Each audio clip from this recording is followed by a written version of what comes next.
सादर नमस्कार। आज हम स्वदेश पत्र समूह के इस विमर्श कार्यक्रम में उपस्थित हुए हैं। हमारे अतिथि हमारे बीच उपस्थित हो चुके हैं। 7 दशकों की अविरल यात्रा स्वदेश की, और यह यात्रा सरल नहीं थी, कठिनाई पूर्वक संघर्षपूर्ण यात्रा। हम संक्षेप में एक वीडियो का प्रदर्शन करेंगे। कृपया वीडियो प्रारंभ करें।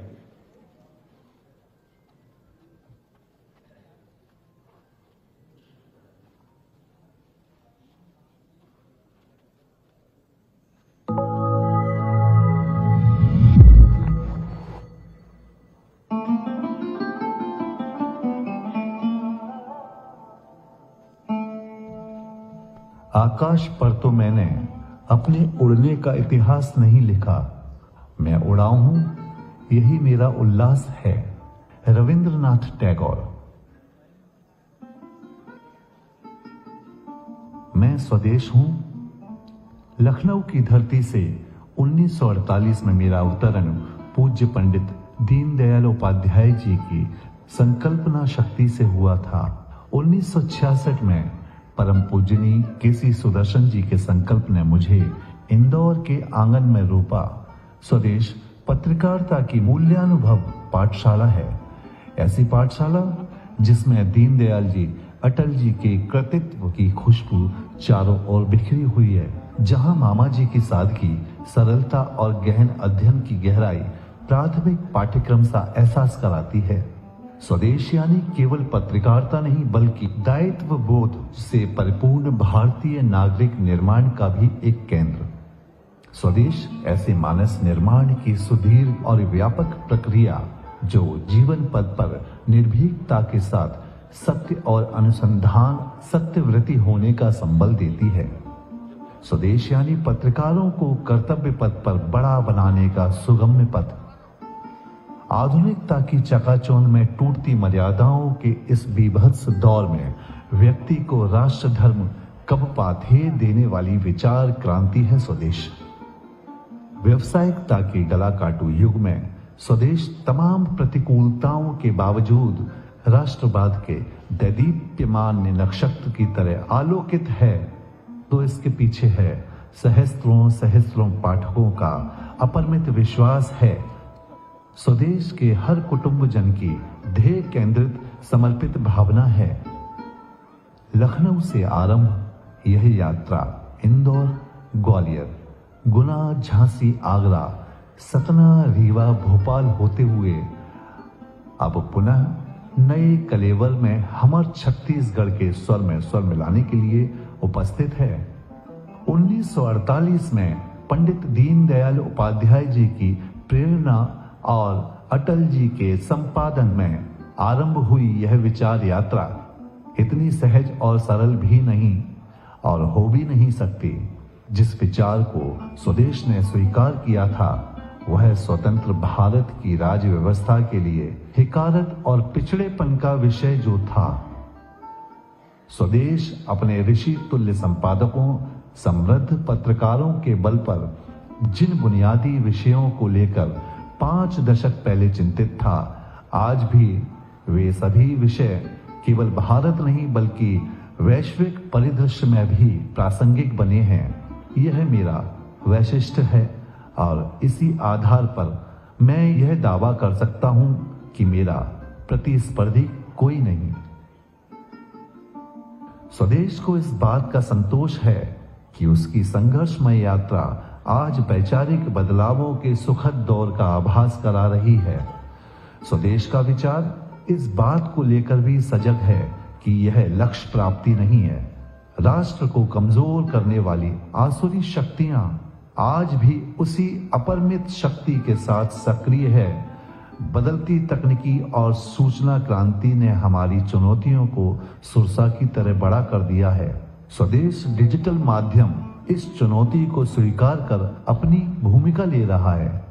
हमारे सभी पाठकों, हित चिंतकों के भरोसे हम संकल्पित हैं।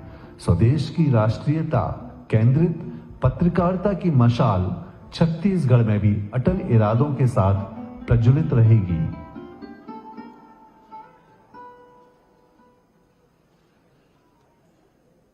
कृपया मंच की रोशनी वापस बहाल करें और मैं समूह संपादक एवं प्रबंध संचालक यशवर्धन जैन जी, अतुल तारे जी से निवेदन करता हूं कि माननीय रामदत्त जी, माननीय पूर्णेंदु जी, विष्णुदेव साय जी, मुख्यमंत्री, विधानसभा के अध्यक्ष डॉक्टर रमन सिंह जी,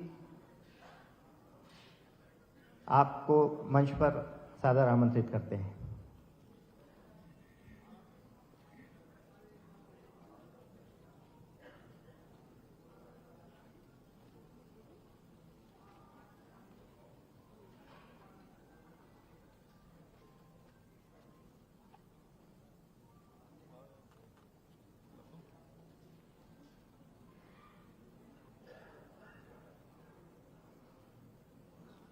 माननीय अतिथिगण, आप सभी से दीप प्रज्वलन का आग्रह है।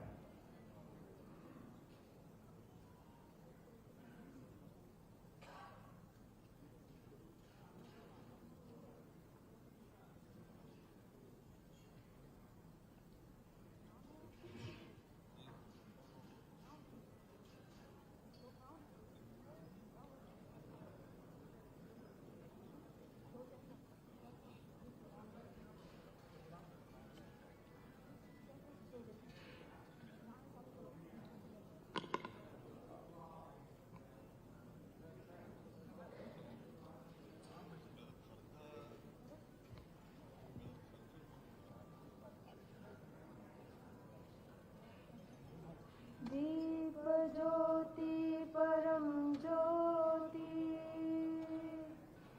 दीप ज्योति जनार्दना, दीप हर तुम्हें पापम, दीप ज्योति नमोस्तुते, शुभं करोतु कल्याणम्, आरोग्यं सुख संपदा, द्वेष बुद्धि विनाशाय, आत्म ज्योतिर्नमोस्तुते, आत्म ज्योतिर्प्रदीप्ताय, ब्रह्म ज्योतिर्नमोस्तुते, ब्रह्म ज्योतिर्प्रदीप्ताय, गुरु ज्योतिर्नमोस्तुते। तिथियों का आग्रह है, अपना स्थान ग्रहण करेंगे। अतुल जी, यशवर्धन जी। मित्रों, हम जानते हैं कि स्वदेश पत्र समूह अपने 7 दशक की अविरल यात्रा करते हुए रायपुर में विगत लगभग 35 वर्षों से समाचार पत्र का संचालन कर रहा है। आज इस विमर्श के कार्यक्रम में आप सभी का स्वागत है। जैसे कि हमारी परंपरा है, अभी हमने अपना नवा वर्ष मनाया, नवरात्रि का पर्व चल रहा है। मां सरस्वती की आराधना करते हुए मैं दीदियों से अनुरोध करूंगा कि सरस्वती वंदना प्रस्तुत करें।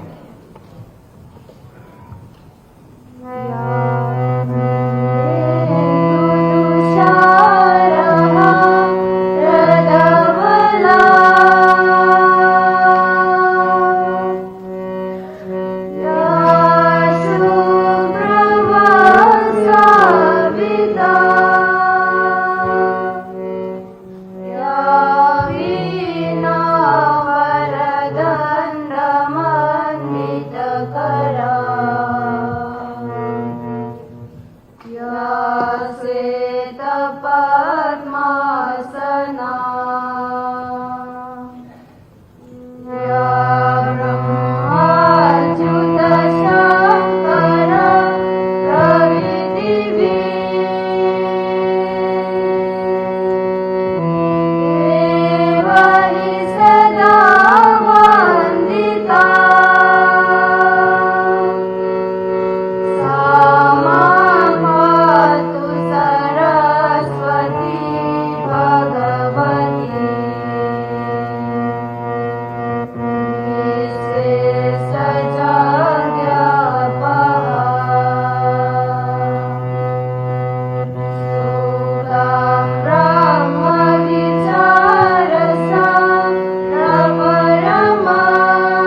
माँ सरस्वती की इस उपासना के बाद हम अतिथियों का पुनः स्वागत करते हैं।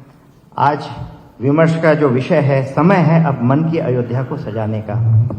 मित्रों, हम जानते हैं कि 22 जनवरी पिछले वर्ष 2024 को रामलला अयोध्या के मंदिर में विराजे थे। ऐसा संयोग ही है कि स्वदेश का एक जो सशक्तिकरण के बाद जो उसकी रचना हुई है, उसका भी प्रारंभ 22 जनवरी 2025 को मुख्यमंत्री जी के हाथों हुआ था। मैं अपने अतिथियों के स्वागत के लिए सर्वप्रथम श्री यशवर्धन जैन जी एवं महेंद्र अग्रवाल जी, संचालक स्वदेश के, इन महानुभावों से अनुरोध करता हूं कि हमारे मुख्य वक्ता राष्ट्रीय स्वयंसेवक संघ के माननीय सह कार्यवाह श्री रामदत्त जी का स्वागत करेंगे।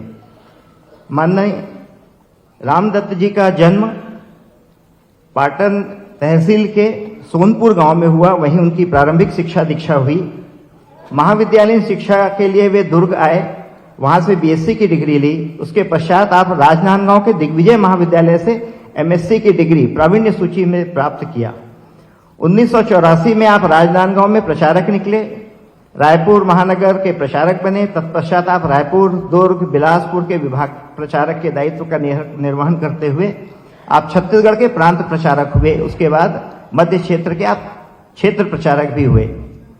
आप वर्तमान में राष्ट्रीय स्वयंसेवक संघ के माननीय सह कार्यवाह का दायित्व निभा रहे हैं। इसके पश्चात में छत्तीसगढ़ के यशस्वी मुख्यमंत्री श्री विष्णुदेव साय जी के स्वागत के लिए ONG शर्मा, संचालक स्वदेश, एवं गिरीश उपाध्याय जी, सलाहकार संपादक स्वदेश को आमंत्रित करता हूं।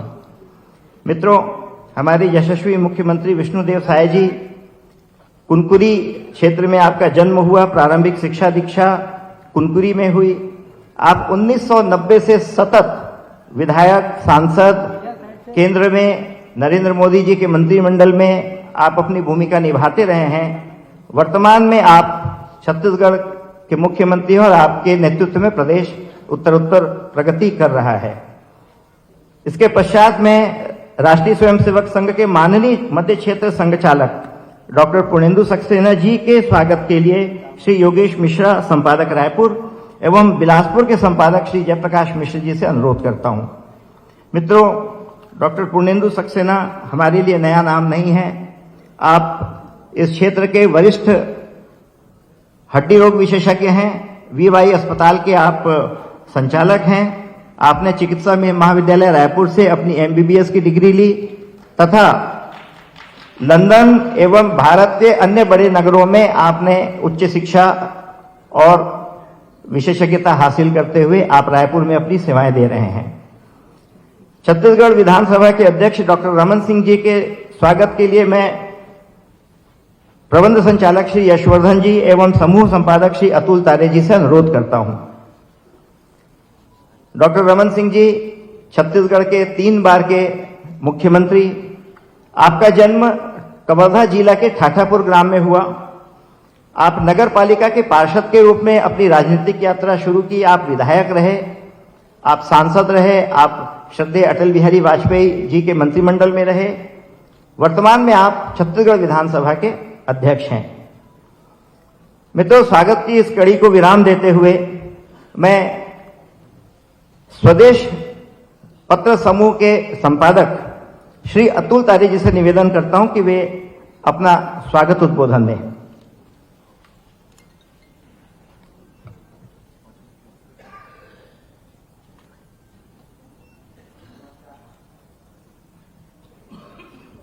नमस्कार।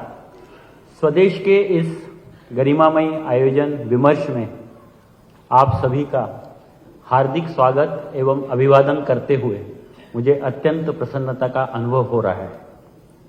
मैं अपनी बात कहूं, मंच को संबोधित करूं, समृद्ध मंच को, उसके पूर्व एक धर्म संकट मेरे समक्ष है कि मैं प्रथम संबोधन किसे दूं।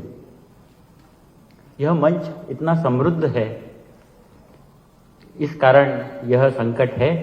तो माननीय अध्यक्ष आज जो हमारे कार्यक्रम के हैं, आदरणीय डॉक्टर साहब पूर्णेंदु जी, उनसे ही अनुमति लेकर हमारे इस पूरे विचार परिवार को, जिनका हम सबको नियमित मार्गदर्शन मिलता है, आदरणीय रामदत्त जी, से मैं अपना संबोधन प्रारंभ करता हूं।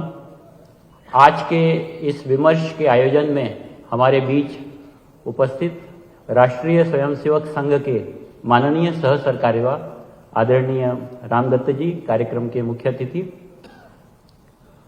प्रदेश के सहज, सरल एवं संवेदनशील मुख्यमंत्री आदरणीय विष्णुदेव साई जी, और हमारे निमंत्रण पर हमें जिन्होंने सहज सानिध्य देने की स्वीकृति प्रदान की और हम सचमुच अभिभूत हैं। हमारे बीच माननीय विधानसभा अध्यक्ष डॉक्टर रमन सिंह जी उपस्थित हैं। मैं आप सभी का स्वदेश परिवार की ओर से हार्दिक स्वागत करता हूं, अभिवादन करता हूं।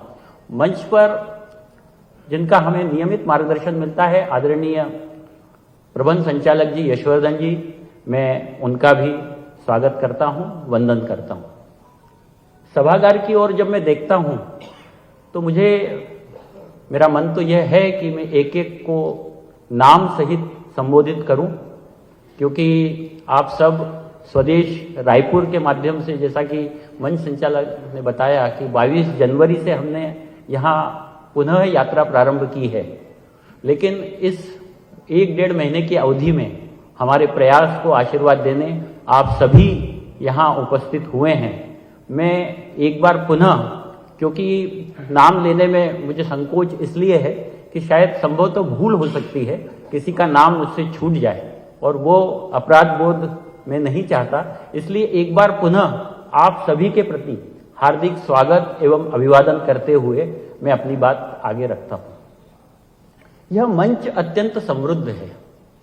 राम की बात चली तो मर्यादा के प्रतीक मंच पर रामदत्त जी भी हैं, और प्रदेश का पोषण करने के लिए विष्णुदेव जी भी हैं, और जब ये दोनों होंगे तो वो रमणीय तो होना ही है। तो आदरणीय डॉक्टर साहब भी हमारे बीच हैं, और इन सबके साथ वो अपनी एक पूर्णता के साथ पूर्णेंदु जी भी हमारे बीच उपस्थित हैं। तो ये मंच इतना अद्भुत है कि मैं इस मंच का हार्दिक स्वागत एवं अभिवादन करते हुए आप सभी स्वदेश के निमंत्रण पर यहाँ पधारे, मैं आप सभी का पुनः अभिनंदन करता हूं। जैसा कि बताया कि स्वदेश एक सतत ध्येयशील विचार यात्रा है, और ये 7 दशक की अविरल यात्रा है। 1948 से प्रारंभ होती है लखनऊ से। पंडित दीनदयाल उपाध्याय जी इसकी प्रेरणा, और स्वदेश के आद्य संपादक भारत रत्न श्रद्धेय अटल जी। हम सब जानते हैं कि उसी के पश्चात दुर्भाग्य से गांधी जी की हत्या होती है, और वो प्रकाशन आपातकाल के कारण स्वदेश का स्थगित होता है। यह मैं रायपुर में हूं, और श्रद्धेय सुदर्शन जी की प्रेरणा से 1966 में इंदौर से स्वदेश एक बार, क्योंकि विचार रूप में वो बीज कहीं ना कहीं जीवित था, और 1966 में इंदौर से ये स्वदेश की यात्रा प्रारंभ होती है। और आज मध्य प्रदेश, उत्तर प्रदेश और अब छत्तीसगढ़, हम लोग अपने 14 संस्करणों के माध्यम से 432 विधानसभा और 79 लोकसभा और 79 जिलों को स्पर्श कर रहे हैं। हम सब देखते हैं कि इस बाजारवादी पत्रकारिता में, जब मैं बाजारवादी पत्रकारिता शब्द का प्रयोग करता हूं तो मैं विनम्रता से कहना चाहता हूं कि देश की सेवा में स्वाधीनता के पश्चात जो अन्य भी समाचार पत्र हैं, उनकी भी एक महती भूमिका है आज समाज को और देश को दिशा देने वाले को। लेकिन उनकी और हमारी यात्रा में अंतर है। संघ के एक केंद्रीय अधिकारी, ग्वालियर में उनका प्रवास हुआ था, उन्होंने सहज पूछा कि यहाँ आपकी प्रतिस्पर्धा में कौन कौन से अखबार हैं? तो मैंने कहा कोई नहीं है, हम ही सबसे आगे हैं। तो उन्होंने कहा ये कैसे हो सकता है, ये संभव नहीं है। स्वाभाविक रूप से उन्होंने अन्य समाचार पत्रों के नाम लिए। मैंने कहा नहीं भाई साहब, वो हैं और बहुत अच्छे तरीके से संचालित हो रहे हैं, उनकी प्रयास और उसको भी नमन। लेकिन हम जिस ट्रैक पर दौड़ रहे हैं, हमारा जो रास्ता है, उसमें हम अकेले हैं। और इसलिए स्वदेश की यात्रा और अन्य समाचार पत्रों की यात्रा में एक मूलभूत अंतर है। और यह इसलिए संभव हो पाया कि आप लोग हमारे साथ हैं। स्वदेश का स्पंदन हर एक पाठक के हृदय में है। यह कहते हुए एक छोटा सा उदाहरण देता हूं मैं आपको कि मालवा क्षेत्र में खंडवा और खंडवा में कालीमुख जगह है। मेरा वहां जाना हुआ था, तो कोरोना काल के पश्चात बहुत इंटीरियर में है और वहां पर स्वदेश का प्रसारण, क्योंकि बसें वगैरह बंद हो गई थी तो बंद हो गया था। इस बीच वहां के एक संवाददाता थे श्री गुप्ता जी, उनका निधन हुआ और जाते समय उन्होंने अपने बच्चे से कहा कि जब भी कभी यहां स्वदेश का प्रसारण प्रारंभ होगा तुम स्वदेश को ही संचालित करना और मेरी अंतिम यात्रा में मेरे साथ स्वदेश का एक अखबार भी रखना। एक हॉकर यानी उसकी या प्रतिनिधि की ये स्वदेश के प्रति भाव है। मालवा का ये उदाहरण दूं तो आपातकाल के लगभग आसपास की बात है कि डॉक्टर सोनी वहां आज भी हैं।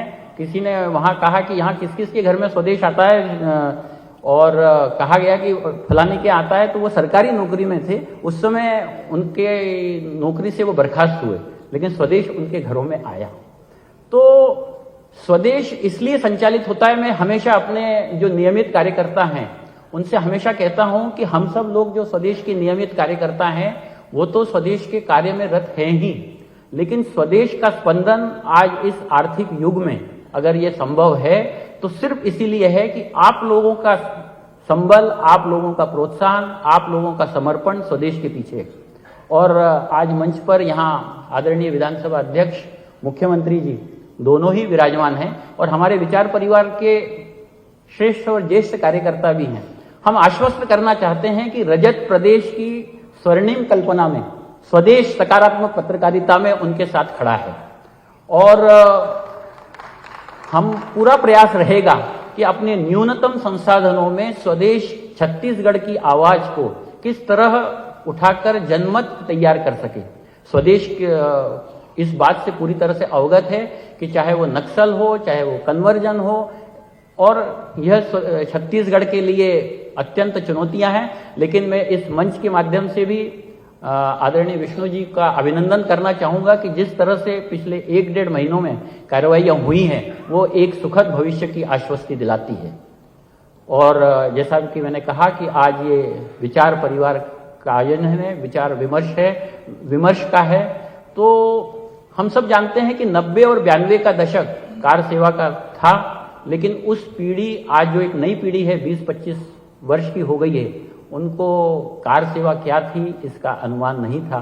तो उसका एक डॉक्यूमेंटेशन हुआ है, उसका भी आज विमोचन होगा और छत्तीसगढ़ की लोक कला संस्कृति उस पर भी आज एक विमोचन करने का एक कार्यक्रम हमने रखा है।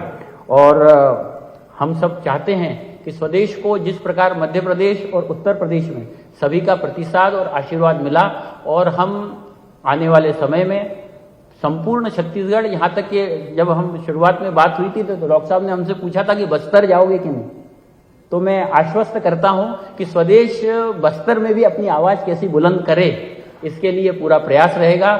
एक बार पुनः आप सभी का हार्दिक अभिवादन, वंदन, धन्यवाद। अतुल तारे जी के इस उद्बोधन से मुझे कुछ और बातें याद आ रही हैं, समय का अभाव है। मुझे याद है 2003 में कुशाभाऊ ठाकरे जी चुनाव के समय रायपुर में रहे, तो वो स्वदेश के प्रारंभ होने की जो कहानी बताते थे कि कैसे आज हम लोकतंत्र और अभिव्यक्ति की स्वतंत्रता की बात करते हैं, लेकिन 1950 के दशक में राष्ट्रीय स्वयंसेवक संघ राष्ट्रवादी विचार को उस समय का मीडिया कोई विज्ञप्ति ले जाने पर वो बताते थे कि मैं साइकिल से जाता था बड़े बड़े समाचार पत्रों में विज्ञप्ति लेकर, और मेरे सामने उसे फाड़कर रद्दी की टोकरी में डाल दिया करते थे। इस कारण से हमने अपने प्रकाशन प्रारंभ करते हुए युग धर्म, फिर स्वदेश और तमाम प्रकाशनों का एक श्रृंखला हमने प्रारंभ की। मैं अब उद्बोधन के क्रम को प्रारंभ करता हूं। प्रदेश के यशस्वी मुख्यमंत्री श्री विष्णुदेव साय जी को मैं उनके उद्बोधन के लिए सादर आमंत्रित करता हूं।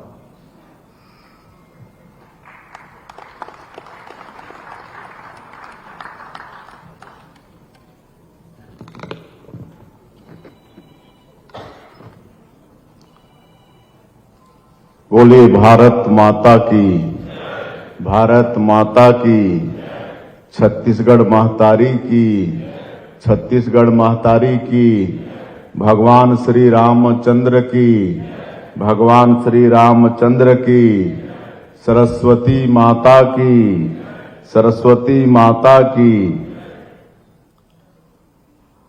आज स्वदेश समाचार पत्र समूह द्वारा आयोजित आज के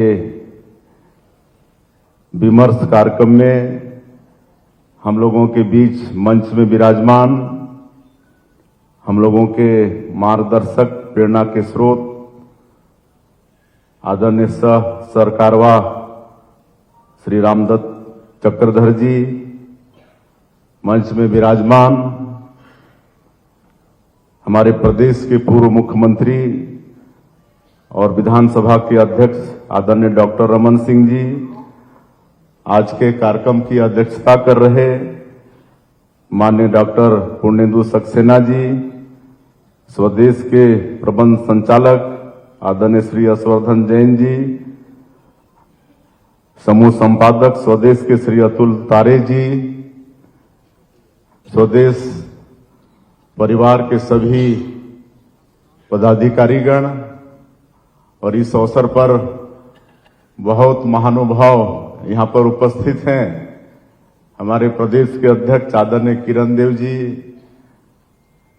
हमारे दोनों डिप्टी सीएम साहब अरुण साव जी, विजय शर्मा जी, हमारे मंत्रीगण, हमारे संगठन महामंत्री पवन साई जी, हमारे वरिष्ठजन और सभी संभ्रांत नागरिक बंधुओं, भाइयों और बहनों और मीडिया के साथियों, मैं सबसे पहले आभार व्यक्त करना चाहूंगा स्वदेश समाचार पत्र समूह का कि आज के इस गरिमामय अवसर में हम लोगों को बुलाए, हम लोग का सम्मान किए।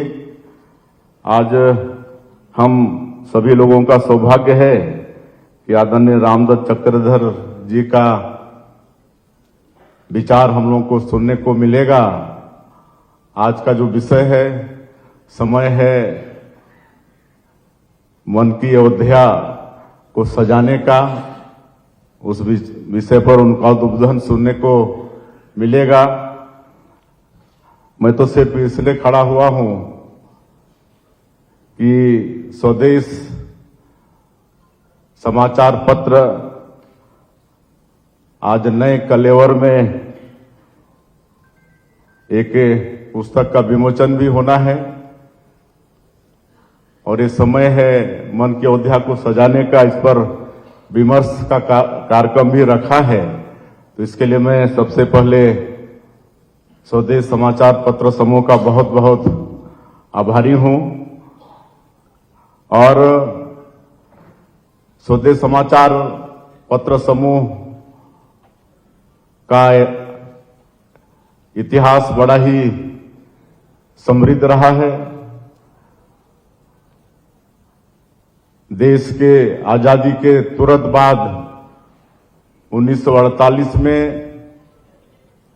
अंत्योदय और एकात्म मानववाद के प्रणेता पंडित दीनदयाल उपाध्याय जी के परिकल्पना से इस समाचार पत्र का प्रकाशन शुरू हुआ और जिसमें हमारे छत्तीसगढ़ के निर्माता, भारत रत्न, इस देश के पूर्व प्रधानमंत्री जो स्वयं में साहित्यकार भी थे, कवि भी थे, अच्छे वक्ता भी थे, श्रद्धेय अटल बिहारी वाजपेयी जी, वो भी इसके संपादक रहे। तो इतना समृद्धशाली इस समाचार पत्र का इतिहास रहा है और हमेशा खाली समाज तक समाचार पहुंचाने का काम नहीं किया है बल्कि भारतीयता की भावना को भी समाज तक पहुंचाने का काम ये स्वदेश समाचार पत्र किया है। और जिस तरह से सबको मालूम है कि 1975 में देश में आपातकाल लागू हुआ और उस समय आपातकाल की विभीषिका से ये समाचार पत्र भी अछूता नहीं रहा। उस समय समाचार पत्र समूह के सभी संपादक, प्रधान संपादक, इतना तक कि उनके चपरासी तक को भी मीसा के तहत अंदर कर दिया गया। फिर भी ये समाचार पत्र स्वदेश अडिग रहा और आज भी भारतीयता की भावना को समाज तक पहुंचाने का काम कर रहा है। और हम कहना चाहेंगे कि जिस तरह से इमरजेंसी में लोकतंत्र की हत्या हुई थी, हमारे लाखों लोग जेल में भरे गए थे और हमारे यहाँ पर आदरणीय विधानसभा अध्यक्ष जी बैठे हैं, जो मुख्यमंत्री थे उस समय, जो जितने मीसाबंदी थे, कितनों का परिवार उजड़ गया, उनके बच्चे बेरोजगार जैसे हो गए। हम कई ऐसे परिवार के बीच में रहते थे तो बच्चे उनके अभिभावकों को गाली देते थे, कहे कि 19 महीना तक जेल काटे, कई लोगों की पढ़ाई नहीं हो पाई, तो उनको सम्मान देने के हिसाब से सम्मान निधि आदरणीय डॉक्टर साहब ने शुरू किया था, जिसको 15 वर्षों तक देने के बाद पिछले समय एक सरकार आई तो बंद कर दी थी। अभी फिर से हम लोग सरकार में आए हैं तो फिर से उसको चालू किए हैं, सम्मान निधि देने का काम। और उतना ही नहीं बल्कि 5 साल जब उनको सम्मान निधि नहीं मिला तो 5 साल का भी इकट्ठे उनको सम्मान निधि देने का काम किए हैं। और एक चीज और बताते हुए हर्ष हो रहा है कि अब हम उसको विधानसभा में एक्ट के रूप में भी पारित कर दिए हैं। अब आगे कोई भी सरकार आएगी तो उसको बदल नहीं पाएगी। अब हमेशा हमारे ऐसे जो मीसाबंदी पीड़ित परिवार हैं उनको सम्मान निधि मिलता रहेगा। और जहां तक आज का विमर्श का विषय है, समय है मन की अयोध्या को सजाने का, हम लोग सौभाग्यशाली है छत्तीसगढ़ के लोग कि हमारी ये धरती माता कौशल्या की मैके है, प्रभु श्री राम हमारे भांचा हैं, ये सौभाग्य है। और आज जो हम लोग 1.25 साल से यहाँ पर मोदी की गारंटी को पूरा करने का प्रयास कर रहे हैं, भ्रष्टाचार के क्षेत्र में जीरो टॉलरेंस की नीति को अपनाकर जनसेवा, यहाँ के गरीबों, युवाओं, महिलाओं, किसानों का लगातार विकास का काम कर रहे हैं। ये सब भगवान राम से ही हम लोग प्रभावित होकर उनके राम राज्य की कल्पना करके ही हम लोग ये आगे बढ़ पाने में सफल हो रहे हैं। राम राज का मतलब जनता का सेवा ठीक प्रकार से करना। भगवान राम से ही प्रेरणा लेके हमारी सरकार ये सब मतलब जनसेवा के दिशा में आगे बढ़ रहा है। और मैं ज्यादा नहीं कहते हुए स्वदेश समाचार पत्र समूह का, परिवार का हमेशा हम लोगों के ऊपर में आशीर्वाद रहता है, आगे भी रहेगा। और सरकार उनके साथ में है, उनको जो भी आवश्यकता महसूस होगी उसको सरकार करने के लिए हमेशा तत्पर रहेगी। हम एक बार फिर से स्वदेश समाचार पत्र समूह के आभारी हैं जो इस गरिमामय अवसर में हम लोगों को बुलाए, हम लोगों का सम्मान किए। बहुत बहुत धन्यवाद। बहुत बहुत धन्यवाद मुख्यमंत्री जी, आपने सरकार के सहयोग की बात करके स्वदेश पत्र समूह का मनोबल बढ़ाया है। आपने भारतीयता के विमर्श की बात की। मुझे याद आता है कि माणिकचंद वाजपेयी जी का एक लेख पढ़ रहा था जिसपे वो उल्लेख करते हैं कि 1960 के दशक में जब गौ हत्या पर प्रतिबंध लगाने का संतों ने एक बड़ा आंदोलन किया, उस समय मीडिया पूरी तरह से संतों को दोषी मानकर उनको सांप्रदायिक करार देना का प्रयास कर रही थी। उस समय स्वदेश, पांचजन्य और ऑर्गेनाइजर जैसे चंद राष्ट्रवादी विमर्श स्थापित करने वाले प्रकाशन थे जो उन संतों के साथ खड़े थे। अब मैं उद्बोधन के लिए विशेष अतिथि डॉक्टर रमन सिंह जी, छत्तीसगढ़ विधानसभा के अध्यक्ष को सादर आमंत्रित करता हूं।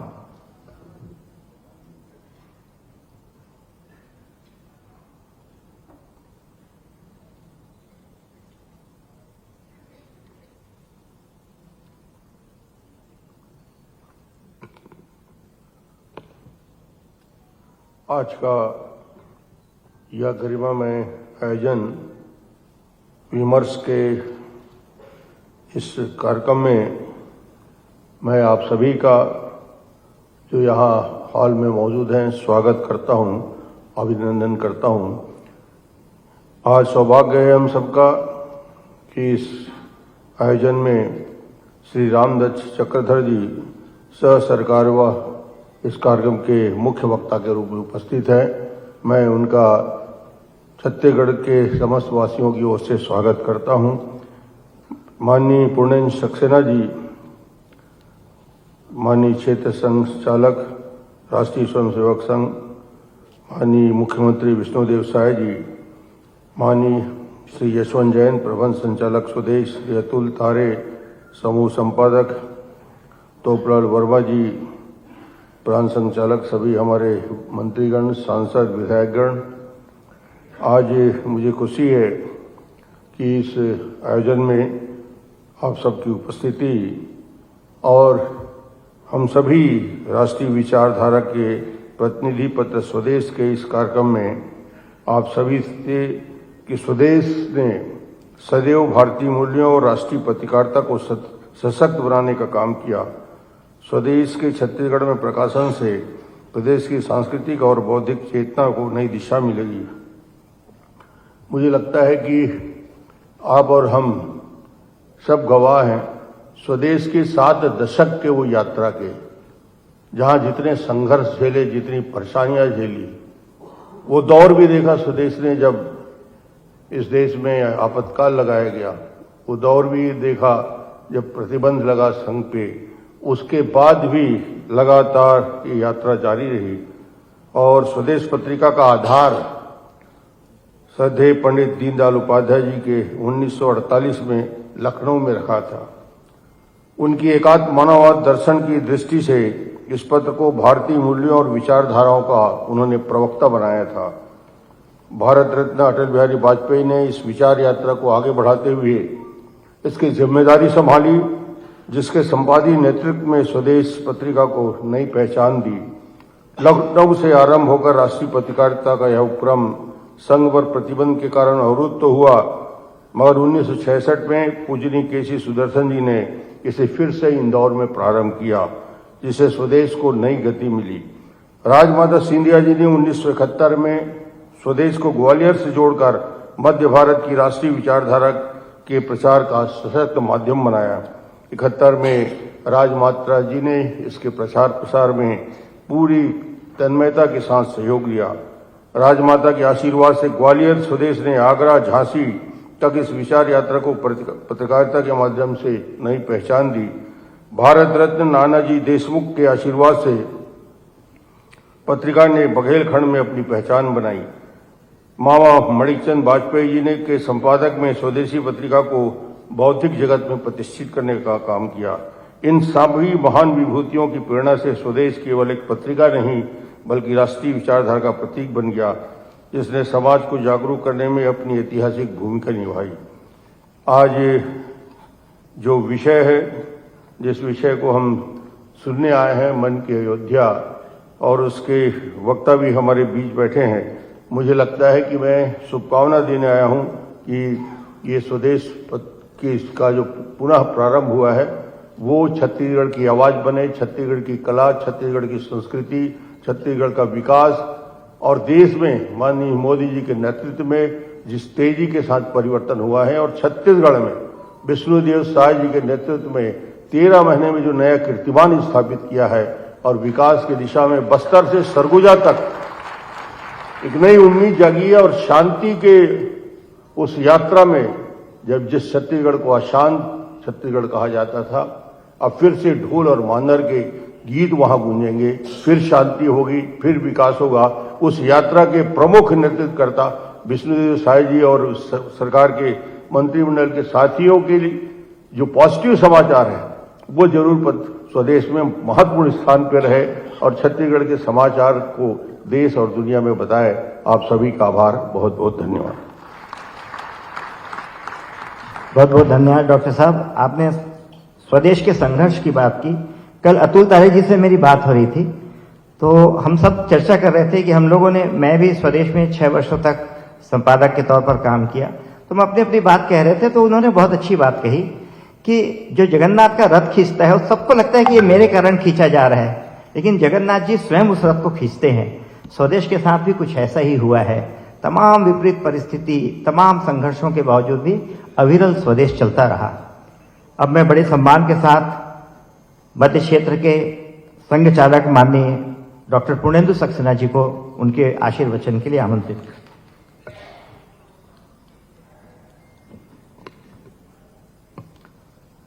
धन्यवाद शशांक जी।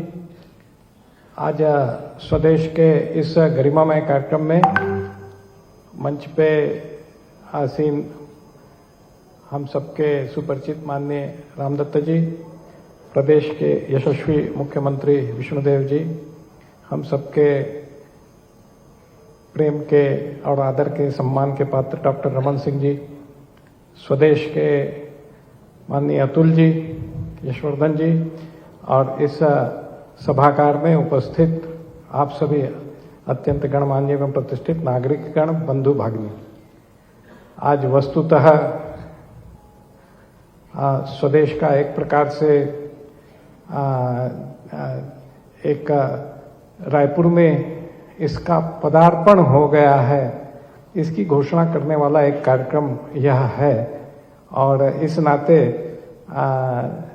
पूरे परिवार को बुलाकर एक उत्सव किया जाए, ऐसी एक मानसिकता के साथ यह कार्यक्रम किया जा रहा है।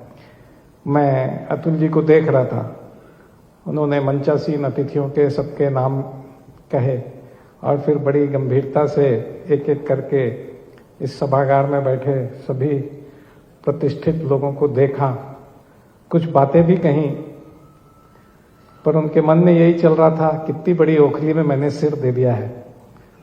तो वास्तव में जब ओखली में सिर दिया है तो मुसल भी पड़ेंगी, उसकी भी तैयारी रखनी चाहिए।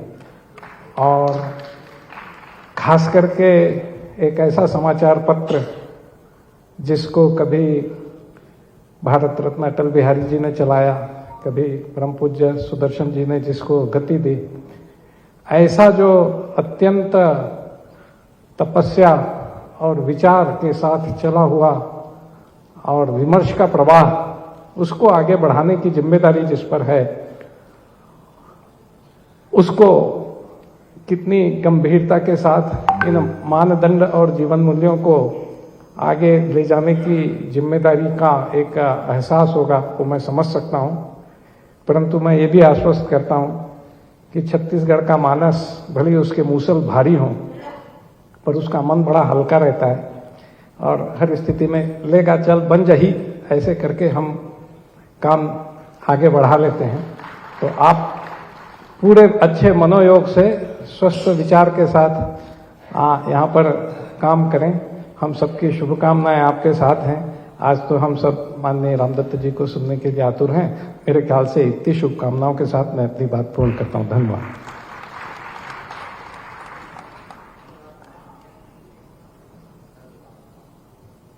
हेलो, धन्यवाद पूर्णेंदु भैया। कार्यक्रम में एक अंक है पुस्तिकाओं के विमोचन का, राम काजू किन्हीं बिनु, और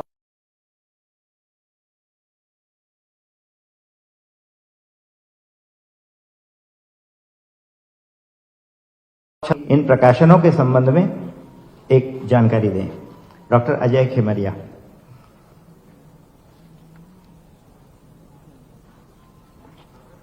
कृपया जल्दी आएंगे।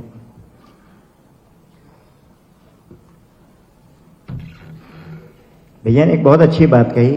डॉक्टर साहब जब मुख्यमंत्री थे तो एक समाचार पत्र के विमोचन के लिए उनके पास गए थे, तो जो उनके मालिक गए थे उनको समाचार पत्र देख बोले, ये तुम कहाँ फंस गए। मुझे याद है कि ये सब फंसने वाला काम है। डॉक्टर साहब अपनी बात रखें। स्वदेश समाचार पत्र के इस गरिमा में मंच पर जिन दो पुस्तकों का अभी जिक्र किया है कार्यक्रम के संचालक महोदय ने, पहली जो पुस्तक है, या ये कहूं मैं दोनों ही पुस्तकें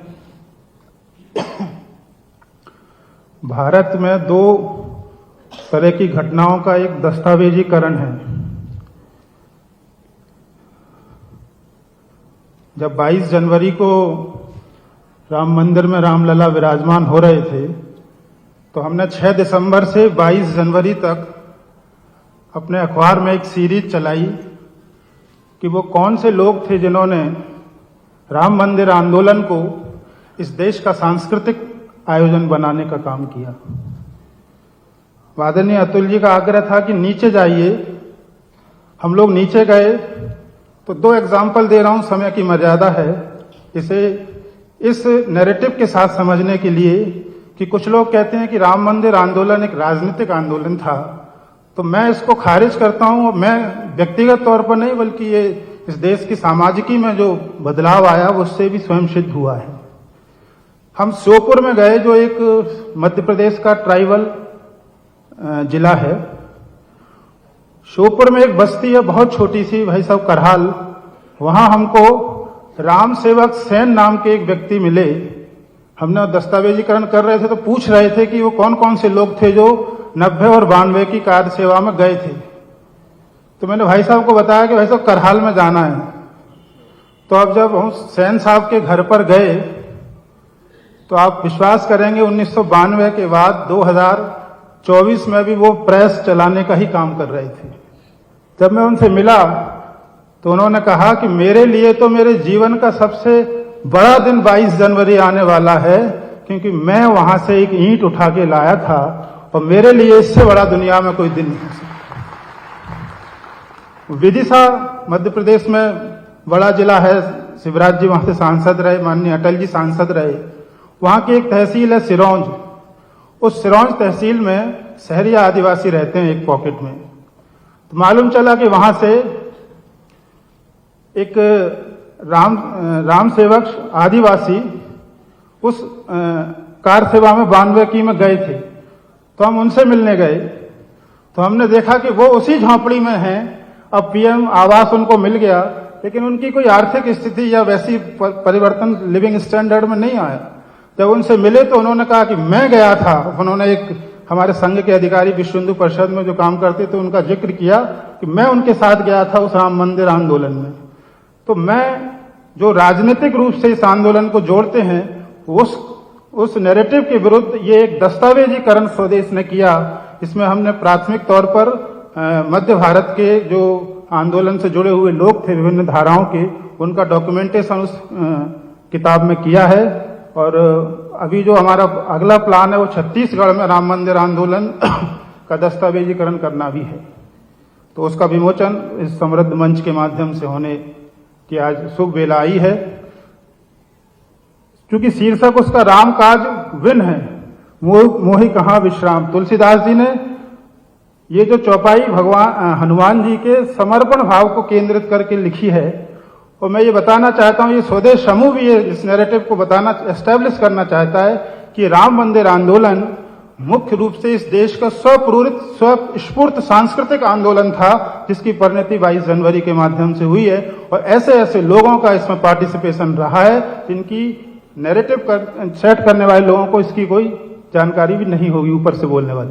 दूसरा, एकेडमिक्स में छत्तीसगढ़ को लेकर के एक मैं समझता हूं एक गलत धारणा है कि छत्तीसगढ़ की जो जनजाति संस्कृति है वो भारत की सनातन संस्कृति से कहीं अलगाव पर आधारित है। दिल्ली में जब हम बैठते हैं, बड़े बड़े लोगों को सुनते हैं जो बड़े एकेडमिक्स हैं, वो इसी तरह के नैरेटिव की बात करते हैं।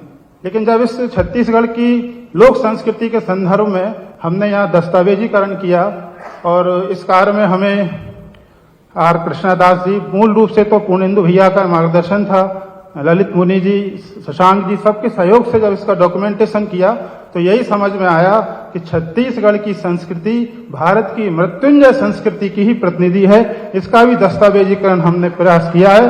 वो इस अर्थ में किया है कि छत्तीसगढ़ को छत्तीसगढ़ के बाहर बैठ करके समझने और सीखने की जिनको आवश्यकता है वो इस डॉक्यूमेंटेशन को पढ़ करके अपने नैरेटिव्स को बदलेंगे। इन दोनों पुस्तकों को मैं दस्तावेजीकरण कहता हूं और आगे भी इस तरह के दस्तावेजीकरण स्वदेश प्रकाशन के माध्यम से होते रहेंगे। छत्तीसगढ़ के इस समृद्ध मंच और सभागार को मैं ये आश्वस्त करता हूं। धन्यवाद। राम काज किन्हें बिनूं, इस पुस्तक के विमोचन के लिए कृपया सामने आए।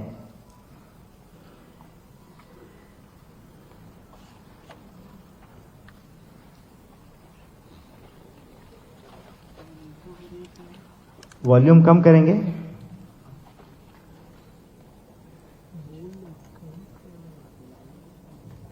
वॉल्यूम कम करेंगे।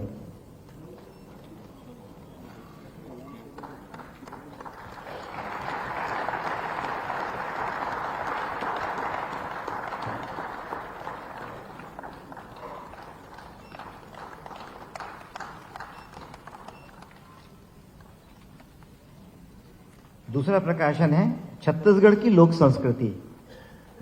कार्यकर्ताओं से निवेदन है कि पुस्तिका लेकर आए।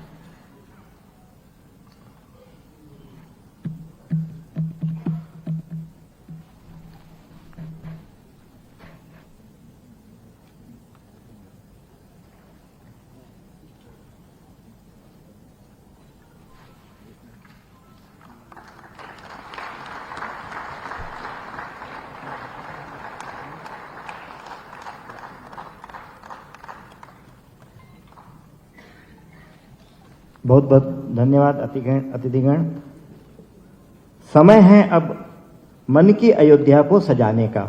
मित्रों, हम सभी जानते हैं गत वर्ष रामलला मंदिर में विराज चुके हैं। अब जो परिकल्पना हमारे भारतीयता की है कि हर घर में, हर व्यक्ति के अंदर में रामराज, रामकाज को सजाएं, इस विषय पर उद्बोधन देने के लिए, व्याख्यान देने के लिए हमारे बीच राष्ट्रीय स्वयंसेवक संघ के सर कार्यवाह श्री रामदत्त जी उपस्थित हैं। मैं उनसे विनम्र आग्रह करता हूं वे अपना उद्बोधन दें।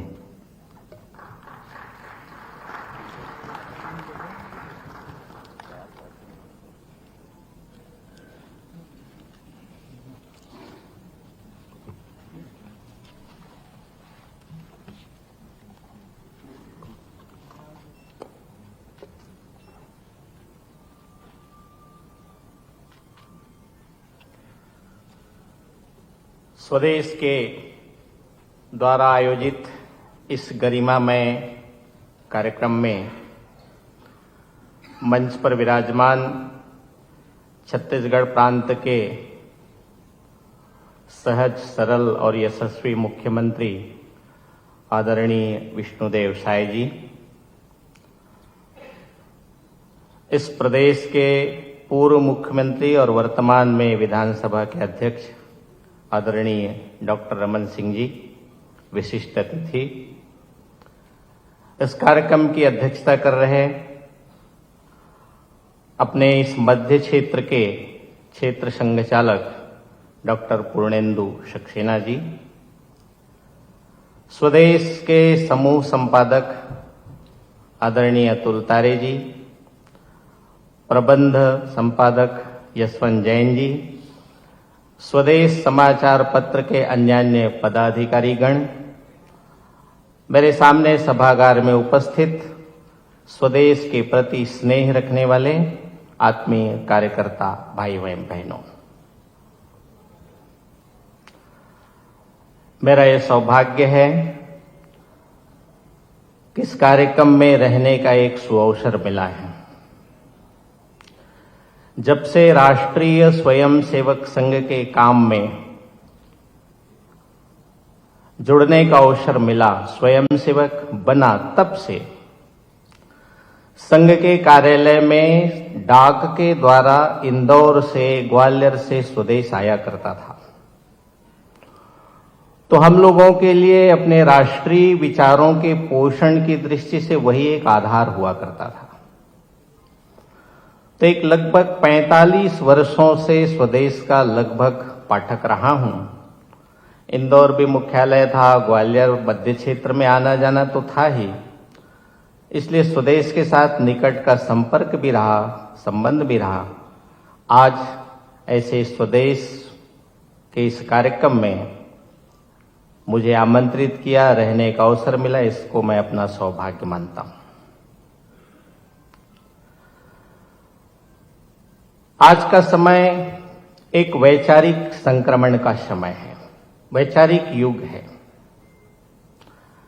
एक कवि ने कहा है, ओ दुनिया के पापी लोगों, मेरी गंगा में स्नान करो, मेरे सुख पर है जलन अगर चुल्लू भर पानी में डूब मरो। मेरी मां बहनों के सिर पर शांति सत्य का गागर है। खारी मीठी नदियां बहती मेरा देश सागर है। सिद्धांत हमारा स्वाभिमान, शिष्टता हमारी सीता है। हर शब्द सिद्ध मंत्र है, हर श्वास हमारी गीता है। जब शांति मंत्र गाते हैं तो हम ही होते हैं भारत, और जब कुरुक्षेत्र छिड़ जाता है तो हम ही होते हैं महाभारत। आज वास्तव में सारे देश के अंदर, दुनिया के अंदर एक वैचारिक महाभारत की स्थिति है। ऐसे समय में राष्ट्रीय विचारों को पोषित करने वाले, ध्येय समर्पित ऐसे कामों को आगे बढ़ाने वाले, ध्येय समर्पित लोगों को बल प्रदान करने वाले, उनको प्रेरणा देने वाले ऐसे पत्र पत्रिकाओं की, समाचार पत्रों की महती भूमिका है। स्वदेश भी उसमें से एक है। आज के इस अवसर पर माणिकचंद जी वाजपेयी का भी स्मरण आता है, जिन्होंने बिना चप्पल पहने पत्रकारिता को एक नई ऊंचाई प्रदान की। कठिन क्षणों में उन्होंने संवाददाता के नाम पर जहां कोई नहीं पहुंच पाता था, ऐसे स्थानों से समाचार संग्रहित करके स्वदेश के लिए लाने का काम करते थे, किंतु फिर भी उसके लिए कभी उन्होंने श्रेय लेने की कोशिश नहीं की। ऐसे माणिकचंद जी वाजपेयी का भी स्मरण आता है। अनेक महानुभाव स्वदेश की पत्रिका ने खड़े किए, जो आज बड़े बड़े स्थानों पर है। आज अनेक स्थानों पर स्वदेश चल रहा है, राष्ट्रीय विचारों को सब प्रकार से संपोषण देने का काम भी कर रहा है। आज उस कड़ी में रायपुर में एक नया अध्याय वह शुरू करने जा रहा है। मैं उसके सफल भविष्य की कामना करता हूं। आज का जो विषय है वह विषय कैसे निकला, तो हम सब जानते हैं। 5 अगस्त 1920 को जब राम मंदिर के निर्माण के भूमि पूजन का अवसर था, तो परम पूजनीय श्री संघ चालक जी ने उस समय कहा था कि 500 वर्षों के सतत संघर्ष का आज एक पूर्ण विराम हो रहा है, लेकिन अब समय है अपने मन की अयोध्या को सजाने का। मर्यादा पुरुषोत्तम भगवान राम के बारे में भारत के लोगों को बताने चाहिए ऐसी कोई बात नहीं है, क्योंकि हम सब लोगों के घरों में रामचरितमानस का अनवरत पाठ होता रहा है, अखंड रामायण भी होता रहा है। लेकिन आज का जो विषय दिया है वो बहुत कठिन विषय है, क्योंकि हम सब जानते हैं कि अपने मन को अयोध्या सजाना ये बहुत चुनौती का काम है, बहुत कठिन काम है। कांची पीठ के परमाचार्य जी चंद्रशेखर जी सरस्वती वो कहते हैं कि बहुत से लोग हैं जो 100 किलोमीटर पैदल चल सकते हैं, किंतु से बड़े बड़े लोग अपने मन के अंदर 1 मिलीमीटर भी चलना हो तो भी कठिन होता है। तो अपने मन को अयोध्या के तौर पर सजाना इतना आसान नहीं है, इसलिए आज का विषय कठिन है। कहना सरल है, बताना सरल है। हम सब जानते हैं 500 वर्षों का संघर्ष, राम मंदिर आंदोलन का एक राष्ट्रीय आंदोलन, उस कालखंड में मुझे रायपुर में रहने का अवसर मिला था। कार सेवकों को भेजने का भी अवसर मिला। एक कार सेवा का संस्मरण कार सेवक का सुनने को मिला। कार सेवक जो आए, बाद में उनके संस्मरणों को सुनने का अवसर भी था। दक्षिण भारत से कार सेवकों का समूह जा रहा था। कुछ पता नहीं, केवल एक ही बात पता था, जय श्री राम, बस। पैदल चलते चलते थक गए, प्यास लगी थी, भूख भी लगी थी। उनके सारे साथी आगे बढ़ गए, एक अकेला रह गया। पैरों में छाले पड़ गए थे, चलने की स्थिति नहीं थी। उनको लगा कि बस प्राण चला जाएगा, तो एक घर के सामने खड़े होकर दरवाजे को टकटकाया। एक माताजी ने दरवाजा खोला, उन्होंने कहा जय श्री राम। माताजी को ध्यान में आ गया कि कोई कार सेवक ही है। अंदर ले गई, उन्होंने इशारे करके बताया, पेट की ओर इशारा किया, माताजी जय श्री राम। माताजी को समझ में आ गया इनको भूख लगी है, उन्होंने भोजन दिया। फिर पानी की ओर इशारा किया, मुंह की ओर, जय श्री राम। माताजी ने पानी दिया, भोजन, पानी। थकान थी तो निद्रा की अवस्था, तो उन्होंने कहा, ऐसा सिराने की ओर इशारा करके कहा, माताजी जय श्री राम। तो माताजी ने खाट लगा दिया छांव में। थोड़ी धूप भी पड़ रही थी, भोजन किया तो नींद लग गई। देखता क्या है कि माताजी गर्म पानी से उनके फटे हुए पैरों को सेक रही थी। वो कार सेवक अपना अनुभव कहते कहते रो पड़ता है। वो कहता है कि लोग कहते हैं ये आर्य उत्तर का है, दक्षिण तो द्रविड़ों का है, आर्य और द्रविड़ों का संघर्ष, ये राम तो उत्तर भारत के हैं। मैं कहना चाहता हूं कि राम संपूर्ण राष्ट्र के हैं। एक मां मेरी उत्तर भारत में है, लेकिन एक मां दक्षिण भारत में है जिन्होंने मुझे जन्म दिया, लेकिन आज मुझे लगता है कि मेरी एक दूसरी मां उत्तर भारत में भी है। सारे राष्ट्र को जोड़ने का काम इस आंदोलन ने किया। राम राष्ट्र है, राष्ट्र राम है, अलग नहीं है। बंधुओं, राम जी ने अपने बारे में कुछ नहीं लिखा।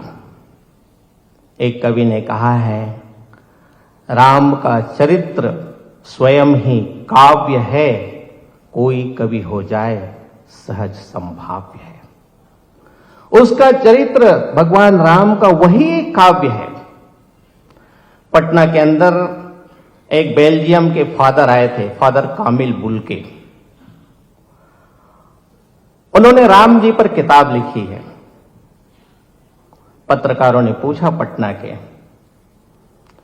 बुल्के साहब आप तो ईसाई हैं, फादर हैं, फिर भी भगवान राम के ऊपर आप लिखते हैं? तो ईसाई फादर कामिल बुल्के कहते हैं, इसमें मेरा कोई दोष नहीं है। भगवान श्री राम के अंदर इतने सारे गुण एक साथ इकट्ठे हो गए हैं कि कवि को, लेखक को लिखना ही पड़ता है। वो कवि और लेखक की कोई गलती नहीं है। भगवान राम के अंदर इतने सारे गुण एक साथ आ गए। तो सारे देश में किसी को भी भारत के बारे में लिखना हो, हिंदुस्तान के बारे में लिखना हो, तो राम के बिना पूरा नहीं हो सकता। अपने मन को अयोध्या सजाना, मन की अयोध्या को सजाना। भगवान राम को 14 वर्ष का वनवास हो गया, राज तिलक से वनवास। किसी को मुख्यमंत्री बनाना हो और दूसरे दिन कह दिया जाए कि आपका मुख्यमंत्री का पद नहीं है, तो क्या होगा? ऐसी स्थिति थी। लेकिन भगवान श्री राम किसी प्रकार से विचलित नहीं होते हैं। वही समत्व का भाव राज तिलक होने के समय भी, वनवास जाने के समय भी। राम और सीता जी वनवास के लिए तैयारी करने लगते हैं, तो लक्ष्मण जी, उनकी भी इच्छा होती है, माता सुमित्रा के पास जाते हैं अनुमति लेने के लिए। माता सुमित्रा ने कहा, पुत्र, जहां अवध, जहां राम तहां अवध, जहां अवध तहां राम निवासु, जहां दिवस तहां भानु प्रकाशु। जहां सूर्य है वहीं दिन है, और जहां राम का निवास है वहीं अवध है।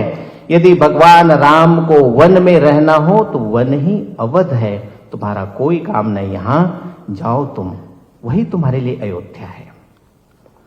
तो भगवान राम का निवास ही अयोध्या है। तो हमारे मन के अंदर राम को स्थापित करना पड़ेगा ना, तभी तो हमारा मन अयोध्या होगा। लेकिन मन के अंदर अयोध्या को निर्माण करना यानी क्या करना? तो राम के अंदर जिन विशिष्ट बातों को हम देखते हैं, जिन आदर्शों को हम देखते हैं, उनको अपने मनों के अंदर हमको आत्मसात करते जाना पड़ेगा, तब हमारा मन भी अयोध्या बनेगा, अन्यथा संभव नहीं है। भगवान श्री राम के जीवन में हम देखते हैं तो वचन के पक्के थे। हमको भी वचनों का पालन करने वाला बनना पड़ेगा। रघुकुल रीति सदा चली आई, प्राण जाई पर वचन न जाई। वचनों का पालन किया दृढ़ता से। उनको वनवास हो गया तो कभी भी राजमहल में नहीं गए। गोराज निषाद से दोस्ती की, लेकिन श्रृंगवेरपुर की उसके राजमहल में प्रभु श्री राम नहीं गए। वहीं पेड़ के नीचे पत्तों और छालों से अपना बिस्तर बनाया लक्ष्मण जी ने और वहीं पर सो गए। उन्होंने कहा, गोराज निषाद ने, कि प्रभु चलिए। उन्होंने नहीं, मना कर दिया। सुग्रीव से मित्रता की तो उनके महल में नहीं गए, बाहर ही रहे, क्योंकि वन का आदेश था पिताजी के द्वारा। भाई भरत, शत्रुघ्न, कौशल्या, कैकेयी, सुमित्रा सब लोग आए, गुरु वशिष्ठ आए उनको मनाने के लिए। यहां तक के भगवान श्री राम के ससुर राजा जनक भी आए। उनके सामने एक बड़ा धर्म संकट था। पिता को दिए हुए वचन का पालन करना कि भरत के आग्रह के आधार पर फिर से वापस अयोध्या जाना। उन्होंने खड़ाऊ दिया भरत को, कहा मैं अयोध्या नहीं जाऊंगा, पिताजी के वचनों का पालन ये आवश्यक है। वो नहीं है। हर स्थिति पर उन्होंने जो अपने वचन पालन को ध्यान रखा। ऐसे हमको अपने मन को अयोध्या बनाना हो तो हमको भी वचन पालन के प्रति आग्रही बनना पड़ेगा। मैंने वचन दिया है समय पर आने का, तो समय का पालन होना चाहिए, नहीं तो जानकारी होनी चाहिए, तब तो अयोध्या बनेगा अपना मन। प्रभु श्री रामचंद्र जी के हम जीवन में देखते हैं तो समत्व का भाव, स्थित प्रज्ञता का भाव उनके जीवन में दिखाई देता है। एक दिन पहले उनको राज सिंहासन और दूसरे दिन उनको वनगमन का आदेश। तो सामान्य व्यक्ति की स्थिति क्या होगी? इवन राजा दशरथ की भी क्या स्थिति हो गई। लेकिन प्रभु श्री रामचंद्र जी के जीवन में हम देखते हैं सुख दुख उतार चढ़ाव, उससे वो विचलित नहीं हुए, धैर्य नहीं खोते। यही राम है। हम छोटी छोटी बाधाएं आती, छोटी छोटी चुनौती आता है तो हम धैर्य खो जाते हैं, हमारा मन विचलित हो जाता है। ये राम नहीं है। अपने मन को अयोध्या सजाना है तो छोटी छोटी बातों से ऊपर उठकर एक समत्व का भाव अपने जीवन में हमको धारण करना पड़ेगा, तब हमारा मन अयोध्या होगा। सुख दुखे समे कृत्वा लाभा लाभो जया जयो ततो युद्धाय युज्यस्व नैवं प्राप्य मवाप्स्यसि। ऐसे प्रभु श्री रामचंद्र जी थे। वैसे अपने मन को बनाना पड़ेगा। प्रभु श्री रामचंद्र जी का जीवन कैसा था? तो सबके प्रति उसी प्रकार के करुणा का भाव, स्नेह का भाव, कभी ऊंच नीच छोटा बड़ा ये कहीं पर भी उनके जीवन में दिखाई नहीं देता है। उन्होंने केवट से मित्रता की। उन्होंने माता सबरी से आशीर्वाद लिया। गिद्धराज जटायु को भी उन्होंने जो मांस बख्शी था उनको भी मुक्ति प्रदान किया। हमारे जीवन में भी यदि हमको अपने मन को अयोध्या सजाना है तो हमको भी सबरी को गले लगाना पड़ेगा। हमको भी निषाद राज को अपना मित्र बनाना पड़ेगा। हमको भी जंगलों में वनों में रहने वाले ऐसे गिद्धराज जटायु उनके भांति उनको भी अपने को आलिंगन देना पड़ेगा। एक समय था जब सुदामा भगवान श्री कृष्ण को मिलने के लिए चल पड़ा था। भगवान श्री कृष्ण के दरवाजे पर पहुंच करके द्वारपाल ने मना किया। द्वारपाल ने बहुत आग्रह करने पर जाकर बताया भगवान श्री कृष्ण को ऐसा ऐसा उनका रूप है और अपना नाम सुदामा बताता है।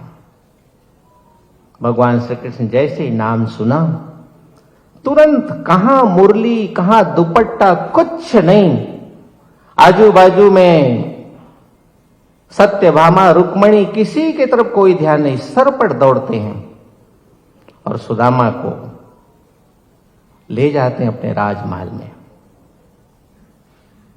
और क्या स्थिति होती, ऐसे बेहाल बिबाइन सो पग कंटक जाल लगे पुनि जोए, हाय महादुख पाए सखा तुम आए इतैन कितय दिन खोए, देखी सुदामा की दीन दशा करुणा करिके करुणा निधि रोए, पानी परात को हाथ छियो नहीं, नैनन से जल सौंपक धोए।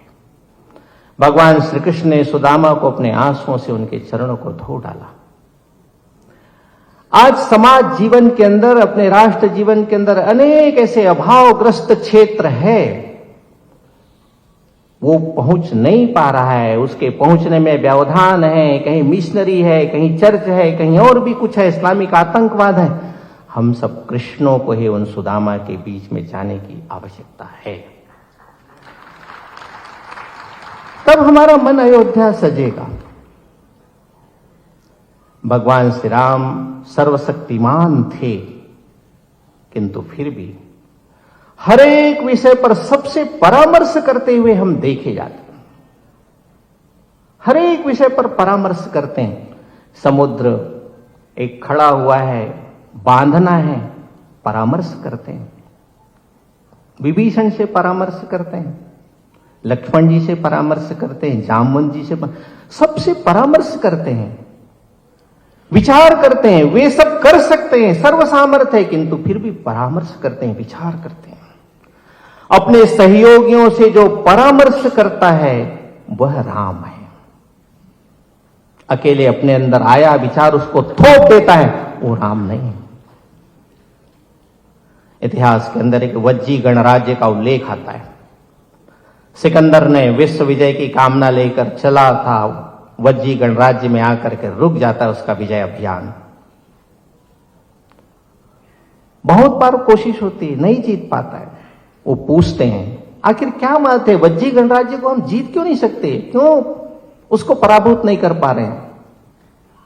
तो कहते हैं वज्जी गणराज्य की खास बात है कि वो सब मिलकर आपस में बैठते हैं, सब मिलकर एक साथ विचार करते हैं और सामूहिक रूप से निर्णय करते हैं।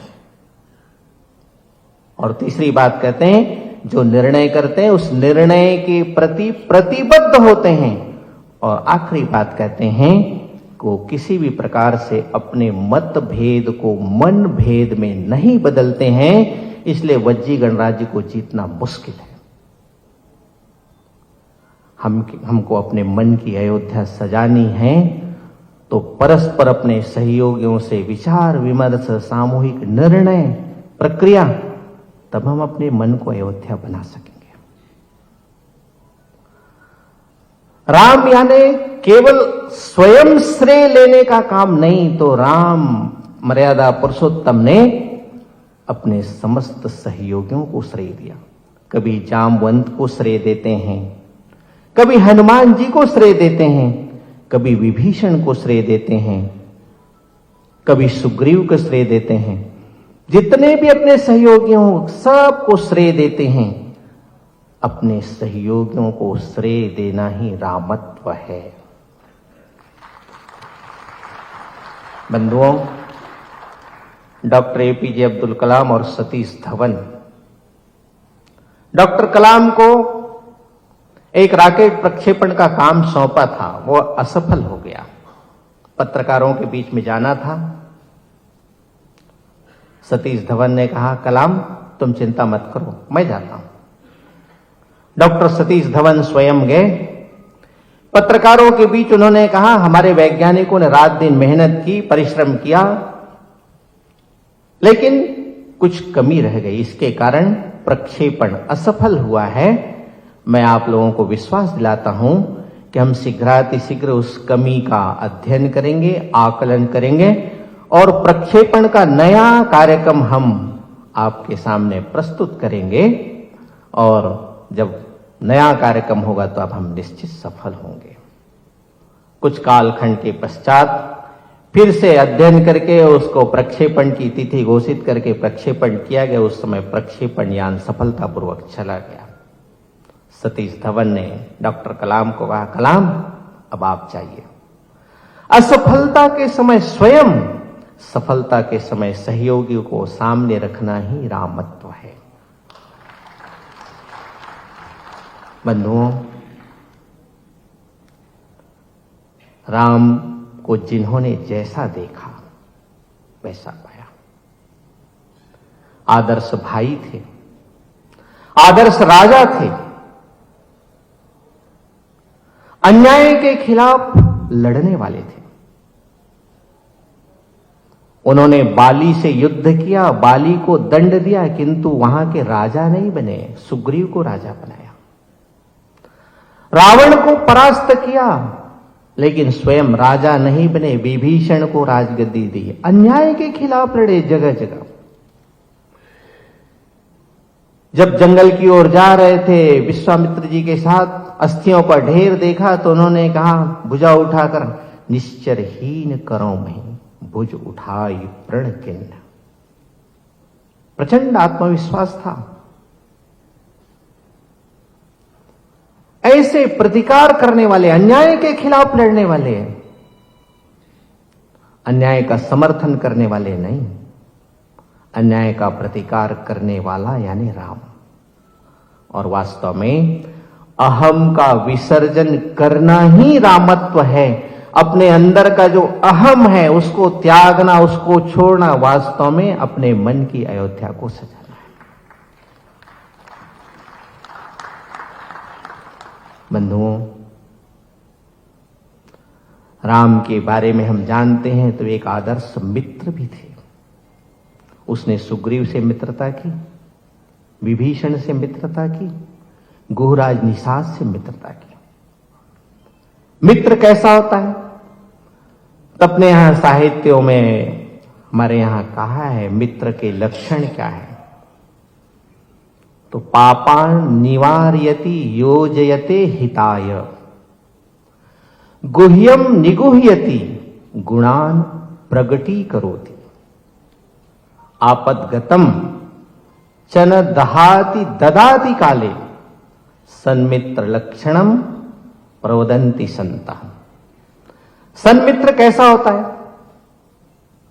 पापम निवारयति, योजयते हिताय, जो अपने मित्र को पाप से बचाए और हित की सलाह दे। पापा निवारयति योजयते हिताय। गुह्यम निगुह्यति, जो गुह्य बात है उसको गुह्य ही रहे, प्रकट न करें लोगों के पास।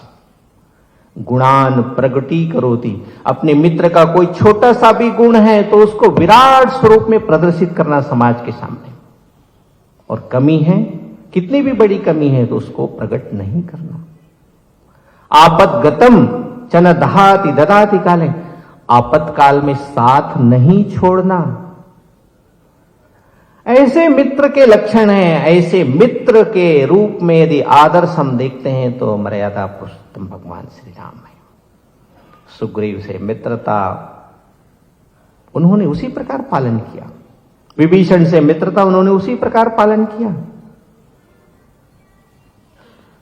कभी किसी के साथ विश्वासघात नहीं किया।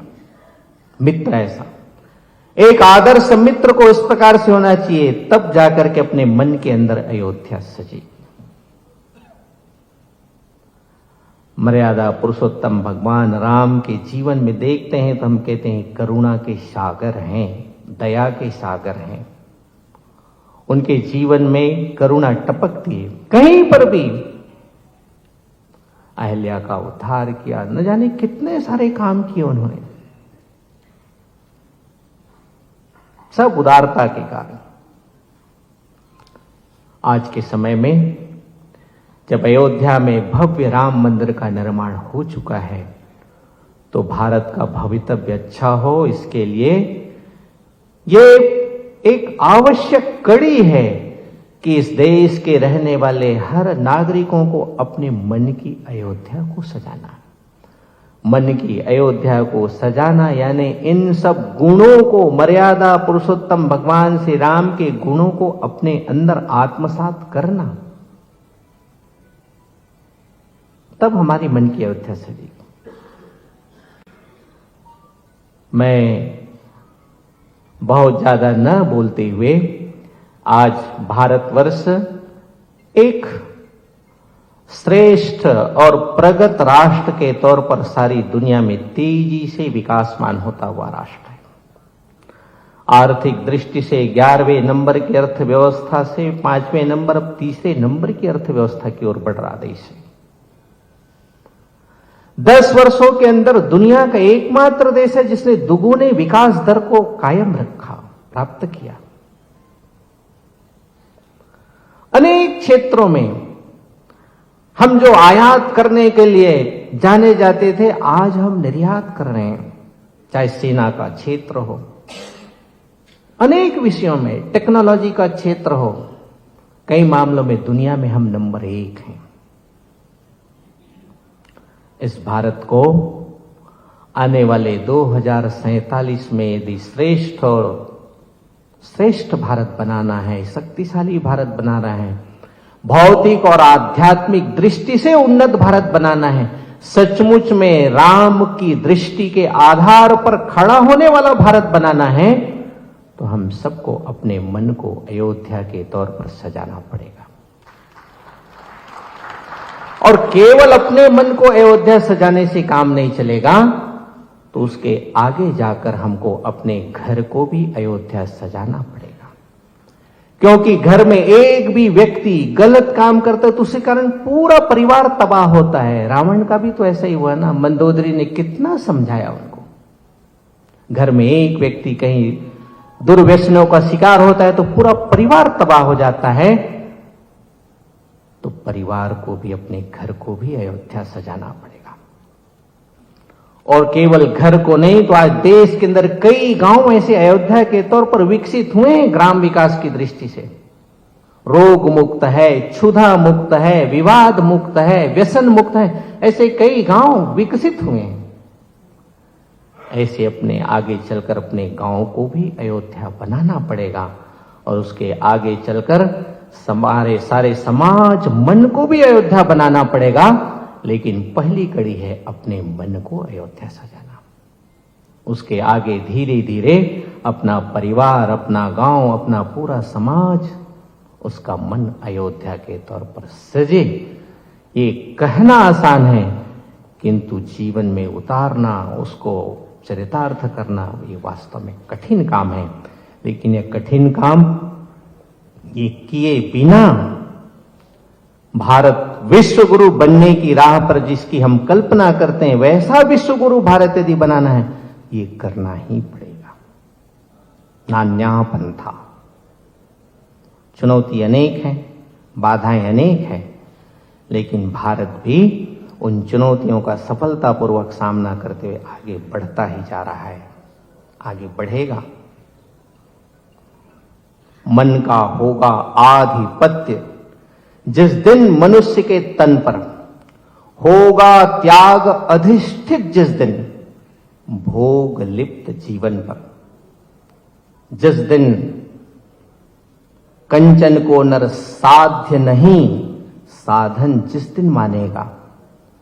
जिस दिन सम्यक रूप मनुज का मानव पहचानेगा, उस दिन होगा सुप्रभात नर के सौभाग्य उदय का।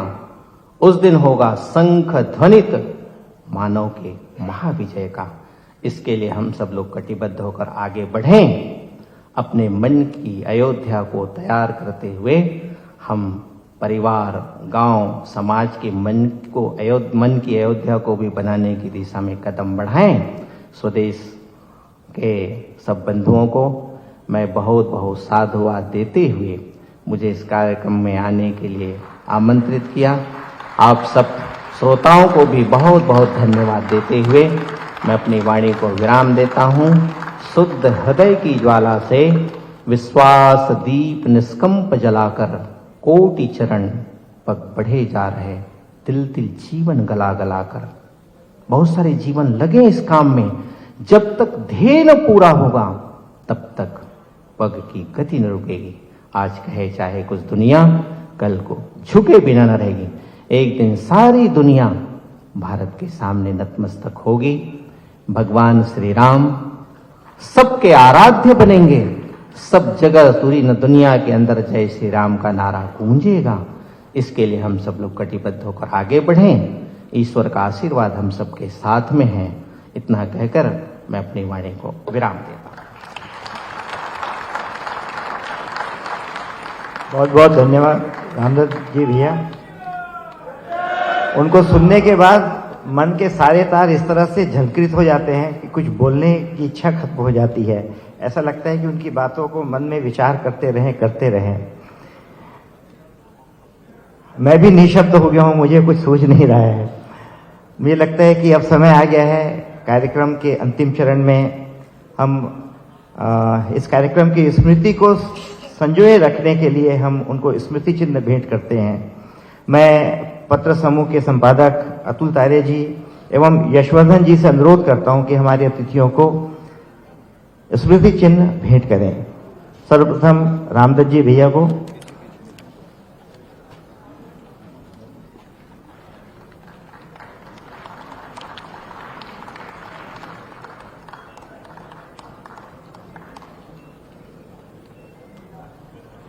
प्रदेश के मुख्यमंत्री श्री विष्णुदेव साय जी को स्मृति चिन्ह भेंट करेंगे।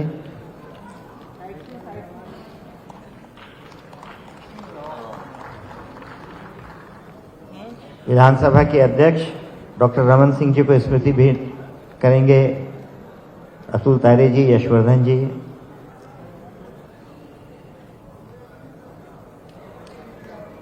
इस प्रांत में हमें लगातार अपना मार्गदर्शन दे रहे डॉक्टर पूर्णेंदु सक्सेना जी को स्मृति चिन्ह भेंट करने का आग्रह है।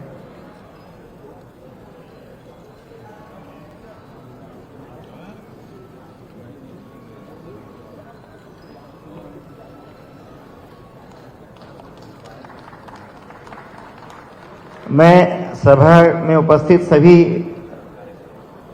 सज्जन बंधुओं से आग्रह करता हूं कि वे अपने स्थान पर बने रहें।